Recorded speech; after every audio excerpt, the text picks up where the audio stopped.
I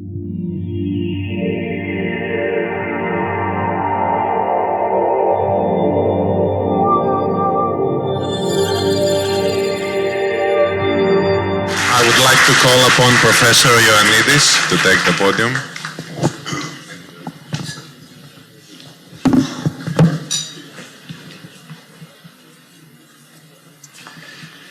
Θα μιλήσω αγγλικά, αλλά πριν αρχίσω θέλω να ευχαριστήσω τους οργανωτές και φυσικά το ακροατήριο για αυτή την πολύ ενδιαφέρουσα ημερίδα. Η παρουσίασή μου έχει τίτλο, αλλά ας ελπίσουμε ότι θα διαφανεί κατά τη διάρκεια της παρουσίασης. In most years since Greece's accession to the euro area, the Greek government collected, as we know, less in taxes than it spent. The Greek economy consumed more than it produced, and Greece imported far more than it exported. The economic adjustment program has been a major force in the contraction since 2009, which I would call a demand force, but there is also a supply force. Greece needs to improve its competitiveness vis-à-vis its eurozone partners. Debt relief in and of itself cannot address the need.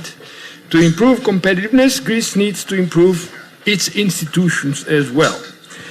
We all know the huge amount of income that the Greek population lost since the onset of the crisis, but we sometimes forget that along with that came a huge loss of wealth as well. So these things can be offset only by means of increases in employment and economic growth. Huge increase in public and private capital formation are called for. And as Professor Sakellaris so eloquently explained, total factor productivity growth must accelerate. It's now negative. But at the same time, there is a demographic problem brewing. Fewer births, return of recent immigrants to their home countries, and out-migration of young and skilled and mobile Greeks will exacerbate the effects of an aging population. This demographic crisis has huge fiscal implications. In particular, and perhaps as an aside, it makes it harder to deal with the debt. So as the crisis is both one of supply and demand, the need for productivity improvements and good institutions is urgent. So we've seen an improvement in unit labor cost and the like, but this has not this has not led us to an improvement in competitiveness. But we also forget that a big part of competitiveness is institutional harmonization. Institutional convergence is also needed. So to do that, we have to improve a whole bunch of institutions, including dealing with private and public corruption, an efficient legal system, state capacity, and a tax system favorable to economic growth. Now, many times commentators say the Greek case is unique and so forth. Well, the Greek case is not unique, actually. There are lessons to be learned from other countries and other societies, in particular Latvia's experience with its internal devaluation efforts after its accession to the European Union was comparably severe to Greece's. The downturn was faster, but fortunately for them, the upturn was also faster than Greece. So, coming back to the loss of wealth of the Greek population in a variety of forms, housing, business capital, and public capital, come, of course, the loss of pension rights and the loss of other financial assets. So once again, and the further need for adjustment in the pensions area and reforms, the impact of such reforms or demand will have to be offset by further productivity improvements. Roughly speaking, the loss of incomes and the loss of wealth made it easy. Savings are shrinking, have shrunk. People have dipped into savings to finance their consumption. And the aging of the population, to which I'm coming to next, makes things really very difficult. Roughly speaking, from 2001 to 2011, Greece lost 1.3% of its population. From 1951 to 2010, the ratio of individuals 65 and older to those in the prime age working force, 15 to 64, has tripled from 11% to 29%. The ratio of those 0 to 15 to those 15 to 64 has fallen from 42% to 20%. The total fertility index in Greece has fallen. Of course, that's not only in Greece, elsewhere in Europe as well, but it's a problem. Several speakers before fortunately mentioned details about productivity. Let me just simply say, and the so-called OECD toolkit is extremely important. It's tedious reading. It looks like small numbers, but they add up and they complement one another. So from 1864, the beginning of the reign of King George I, until 2009, Greek GDP per capita in real terms grew by 1.7%. Roughly 12 times. Most of that growth, however, came from 1950. 2009 growth in real Greek GDP per capita at 3.24% was remarkably high. And my point is, these look like small numbers, but over time they add up. The question is, can we match that record? Now let me come to reforms, which are extremely important. We hear a lot about reforms of various kinds, market reforms, regulation, and so forth. Let me make one very simple point.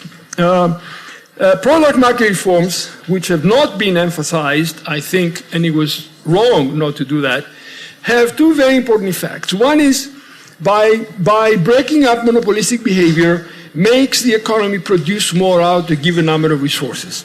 Second, but that's in some sense a static effect. More important is the ability of a competitive, agile economy to take advantage of opportunities, to get close to the technological leaders. And that's an important aspect of technological reform. And Professor Sakellaris showed these slides about the gap in R&D spending between Greece and European countries. For Greece, spending on R&D is less than one half of the Eurozone average. One thing that we tend to forget is that we are in the Eurozone. I hope that we will stay in the Eurozone. But one thing about the Eurozone is the way it works. Countries that are adjusting slower than other countries will suffer unemployment greater than those who adjust faster. So these reforms are important for the whole Union to be able to function. Now, coming back to reforms, yes, we implemented a lot of labor market reforms, but unfortunately the timing was wrong. We should implement it first product market reforms and then labor market reforms, because the way it happened was labor market reforms reduced the real wage and added to the contraction of real income. So one thing that is often forgotten, reforms is not something magical thing over there somewhere. They have to be owned by the groups of the population that are going to be affected by that, they're going to implement them, and so forth. And of course, this means that reforms lead to losses, and practically speaking, those who lose have to be compensated. Now, I don't have in mind to compensate people for ill-begotten gains and exorbitant privileges, and I had a tiny experience in a pharmacy 2 days ago, which makes me be completely unsympathetic to the pharmacists. 400% markups. Where are these people? On the same planet as ours? Anyway, that's a side issue. Please. Okay. So another thing that we have to remember is that even if we started implementing reforms right now, or any reforms we implement, it takes time for reforms to work through an economy and a society. In fact, the German reforms, the well-known Hart reforms, which, by the way, were not popular in Germany either, okay, took time to implement and took time to show results. Now, what that German experience reveals is a very important role for trust. And The current absence of trust in the Greek economy and society and the resistance to reform suggests that Greece will require help from the international institutions for a significantly longer period of time than is provided for by the agreement of August 19th. So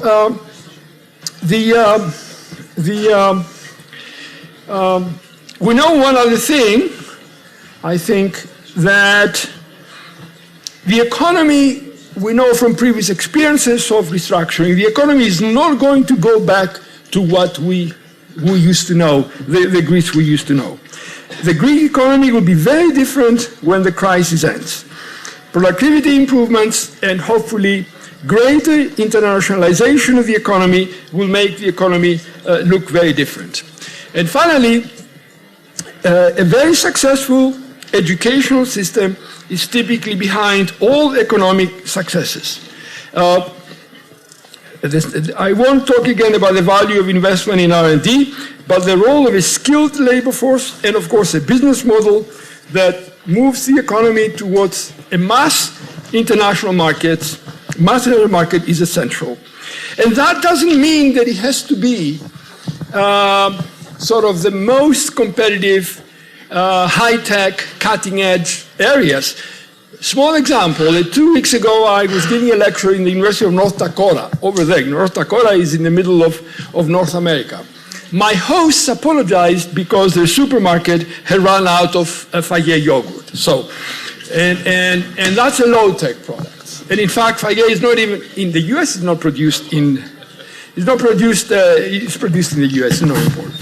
Okay, now one aspect of the labor force that is extremely important and is often forgotten is that the labor force has to have both gender-specific skills, and we need to accommodate the lack of vocational training in our labor force. And this, we are a complete outlier when we compare Greece with other OECD countries.